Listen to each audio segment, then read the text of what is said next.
Was Jesus based off the prophet Zoroaster?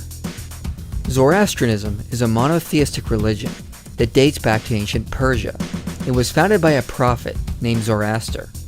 Many mysticists think Christians made up the myth of Jesus by stealing from this monotheistic religion and modeling Jesus after Zoroaster. Their argument is, Zoroaster was born of a virgin by a ray of divine reason. He was baptized in a river. There is a legend of him in his youth, amazing scholars with his wisdom. He was tempted in the wilderness by the devil. He began his ministry at the age of 30. He baptized with water, fire, and holy wind. He cast out demons. He restored sight to a blind man. He taught of heaven, hell, resurrection, final judgment, salvation, and the apocalypse. He used a sacred cup and had a Eucharist. He was referred to as the Word made flesh, and he will return in a second coming to begin the Golden Age.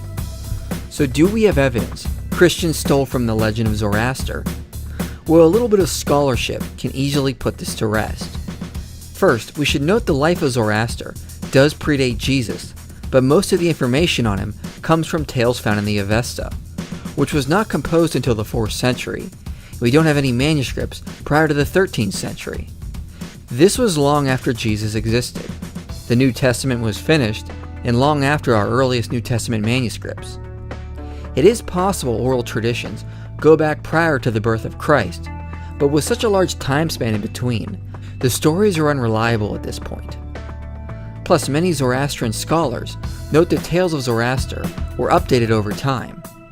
Jenny Rose says, the incorporation of certain motifs into the Zoroastrian tradition in the 9th century CE could indicate the conscious attempt of the priesthood to exalt their prophets in the eyes of the faithful who may have been tempted to turn to other religions.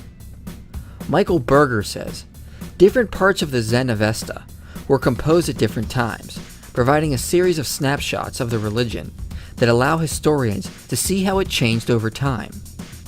So it is far more likely Zoroastrianism was updated after Christianity, and borrowing could possibly have gone the other way around. Even with that, a lot of these parallels simply are not true. Zoroaster was never said to be born of a virgin. There are some texts that postdate Jesus that speak of a kingly glory residing over his mother for 15 years, but she was already married when this happened. There is no source which says he was baptized, only that he received his revelation on the banks of a river. The next one is true, but the tale doesn't match Jesus, since Zoroaster was placed under the care of a wise man, and as a child he debated with sorcerers and necromancers. They plotted against him and had him thrown in jail. He only got out by healing the king's favorite horse. The next one is sort of true. Zoroaster was tempted by a lesser demon, not the head demon himself, and it was after 10 years of visionary experiences, not 40 days. Also, there is no indication it happened in the wilderness.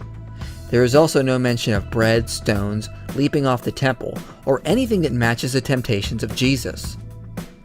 This next one is true, but it is pretty meaningless in terms of theology, and comes from literature that postdates Jesus. This next one is completely false, and so is the following one.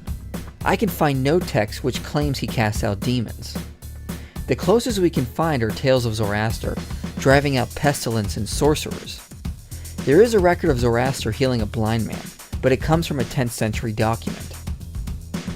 This next one is true, but the terms do not mean the same thing as they do in Christianity. Salvation was by works alone. The Zoroastrian doctrines of heaven and hell are far too general to form a parallel.